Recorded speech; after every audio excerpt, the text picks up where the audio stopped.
I know, but it's just... Do I sound like... It says the battery is 94. It says the battery is 94 minutes, so you should keep going. Okay. An hour and a half. All right. So let's talk about what makes a person commit domestic abuse. Scripture teaches that our actions flow from the desires of our heart. Those of you who've read anything by CCEF, David Powlison, Paul Tripp, they emphasize this, very rightly so. What's interesting is that secular theory on abusive men also emphasize this. They put it in different language. They say abusive actions are driven by beliefs. You call it beliefs or desires of the heart, it's the same thing. It's the internal state of your mind and your heart that leads to your actions. There are 3 specific desires or beliefs or motives that lead to domestic abuse. The first is a desire for power and control. An abusive man views the family as a pyramid of power with room for one person on top. And so their actions are designed to control their partner and establish themselves on top of the pyramid. Or he perceives a threat to his control, and he commits abuse to squelch the act of rebellion and affirm his position on top of the pyramid. So abusive actions like physical abuse, verbal abuse, intimidation, isolation, these things are tools that abusers use to control their partners. They're tools of control. Again, this is a reason why domestic abuse is a form of oppression. It's about power. It's about control. And I could give you multiple examples of control. One that I just think is so outlandish. We had a guy, he still is at Turning Point, and he and his wife had iPhones, and he had her GPS device on her phone synced to his, so he could use his iPhone to monitor her location at all times during the day. And one day she came and spoke with me at the church for about 30 minutes, and he didn't know about it beforehand, and when she got home, he interrogated her. What were you doing at the church? What did you tell them? What were you talking about? Why didn't I know about it beforehand? That's oppression. That is sick power and control. This is an important point to remember when we think about the role of anger in an abusive relationship. Anger is a tool that abusers use to control their partners. He intimidates her, and he controls her through fear.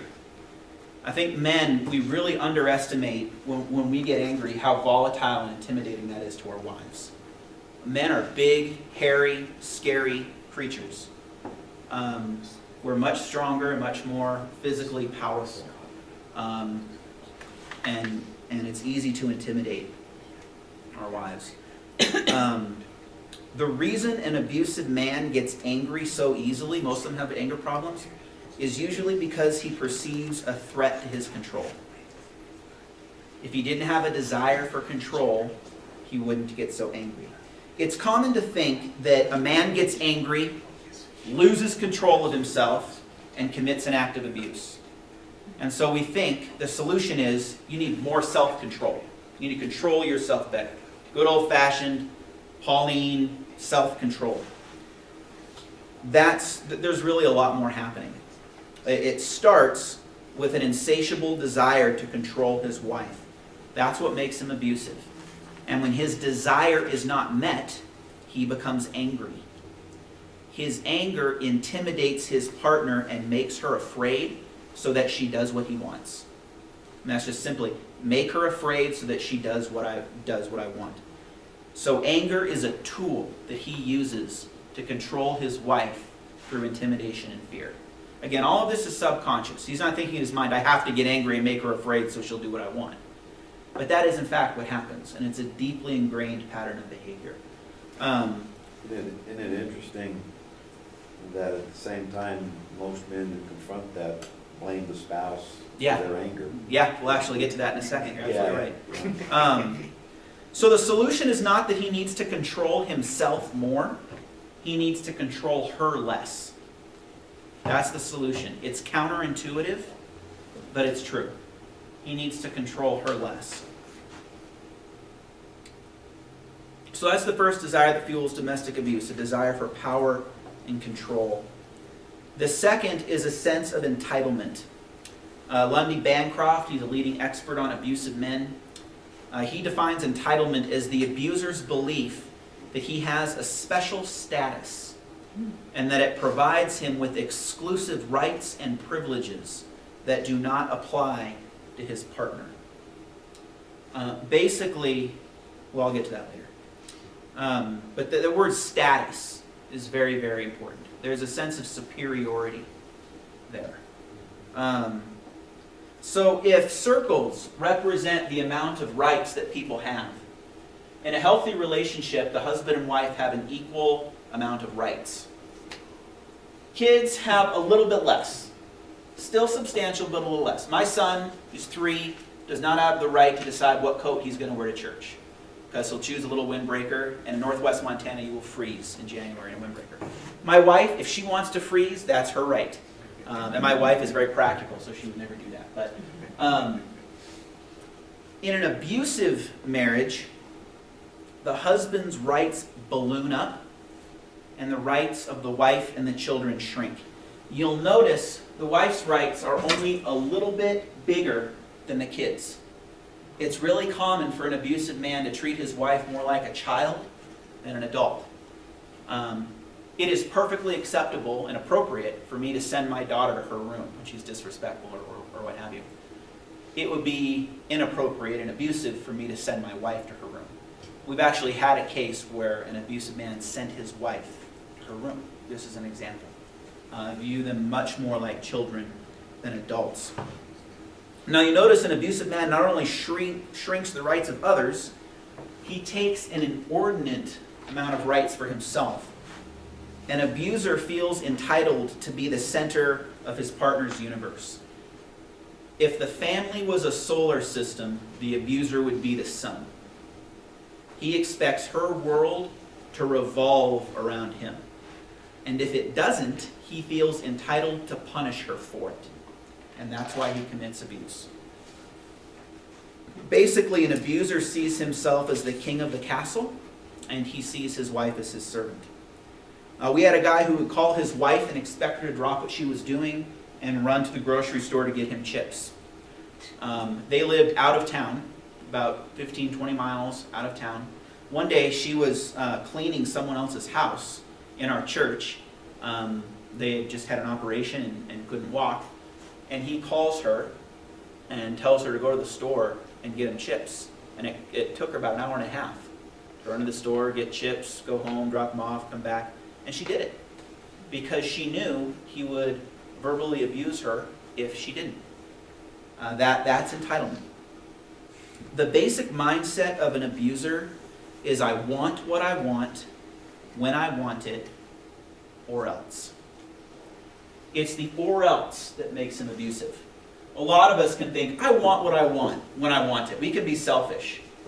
But it's the willingness to punish, to actually take action and punish your spouse for not giving it to you, that would separate an abusive man from the rest of us. That's not the only thing, but that's a primary thing. So those are the first 2 desires or motives or beliefs that fuel domestic abuse. A desire for power and control and a sense of entitlement. There's actually a third desire that's the root cause of the first 2. And that root cause is a desire to be God. An abusive man wants to replace God as the Lord and King of his home. Think about the desire for control.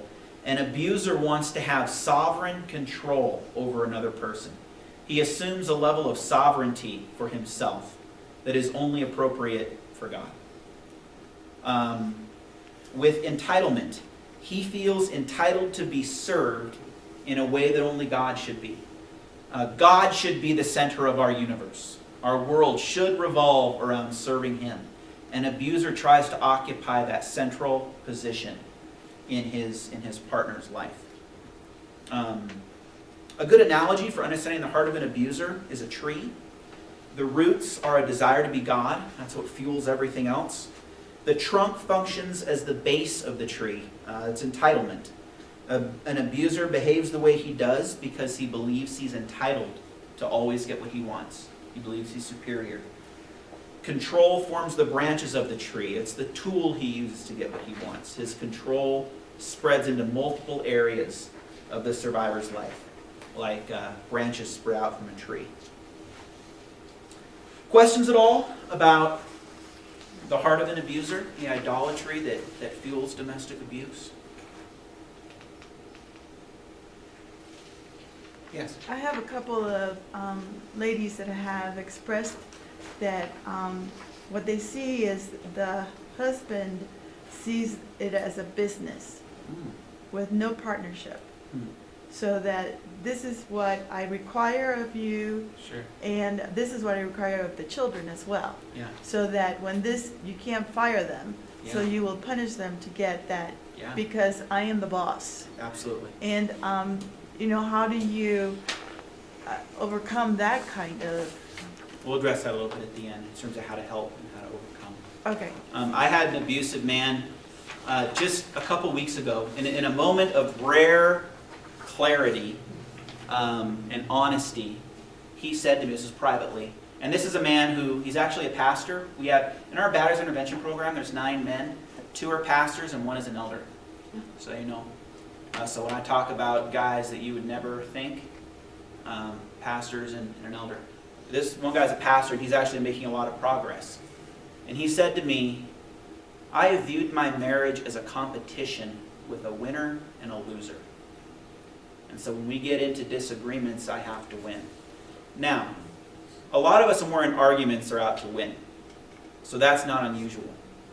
But most of us would not say we see our entire marriage as a competition that needs to be won. And Lloyd, the senior pastor at my church, who co-leads the Batters group with me, he'll say, if you have a scorecard, you've both already lost. If you're keeping score, you've already lost. And this same guy, he said he equated it to when you're kids and you're trying to figure out who has the ball first in baseball, and you have a bat and you go up. And that's how he views his marriage. And he has to be the one who ends up on top. It's a sad thing. It's a really sad thing. Other questions?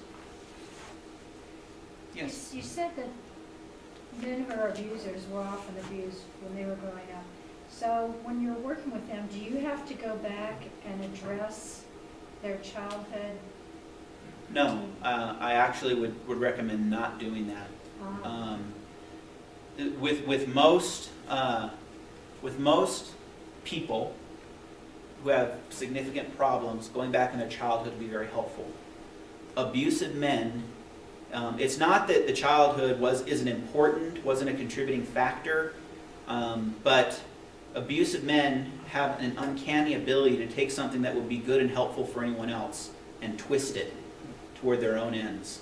And basically doing that makes most abusive men just better play the victim and refuse to take responsibility for their actions. What about for the women? Yes, absolutely, it's helpful. Very helpful for the women. In fact, it's one of the first places that we go. In one-on-one counseling. We don't go there in a support group. It's really not the venue for it. But it's very helpful for the women. Again, for the men, it's not that it's not a significant factor, but it's what they would do with that information short circuits the process. So we don't go there at all. Like Lundy Bancroft, the guy I said who co-invented Batter's programs, he says individual therapy for men typically just makes them better abusers. It makes them better at manipulating and makes them able to dress up their tactics with a psychological garb, which is a scary thing.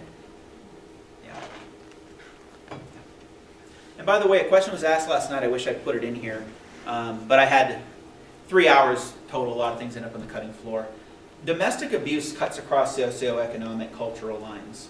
It's not like people who are poor, impoverished, in the slums, there's a higher incident of domestic abuse. That's really not the case. The pastor, the wealthy guy, the CEO, everyone is impacted by domestic abuse. And it looks pretty much the same in different cultures and throughout history. It's a pretty standard thing.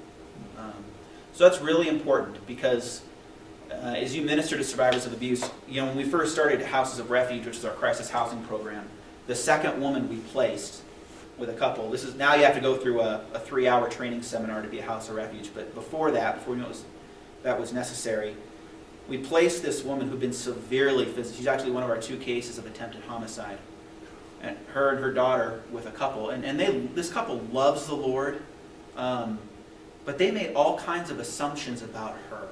That because she was a survivor of abuse, she probably had some kind of alcohol drinking problem. She probably needed to be told how to be a better mother to her children. And she was a great mom. She really was. She was a middle-class woman so anyway, it's very important that you take your assumptions and discard them, because it's really not true.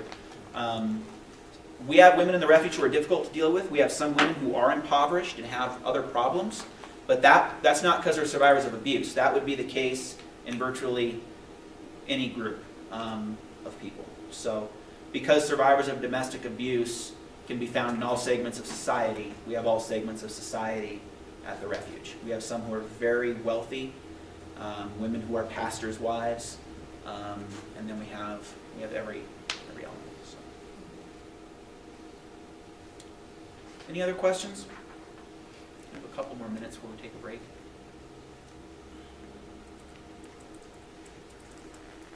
All right, well, why don't we go ahead and take a break? Take about 10 minutes, if you want, and then we'll come back. And when we come back, we'll talk about how to help. So we've looked at the problem, and now we'll talk about the solution. Ready for that. Huh? Ready for that. Well, I need a break for a little bit, so Yeah. you guys can, take 5 or 10 minutes.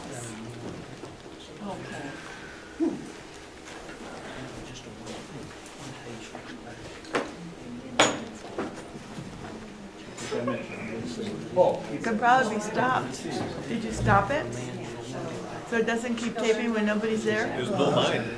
Pardon? There's no me. Kevin? Oh, yeah.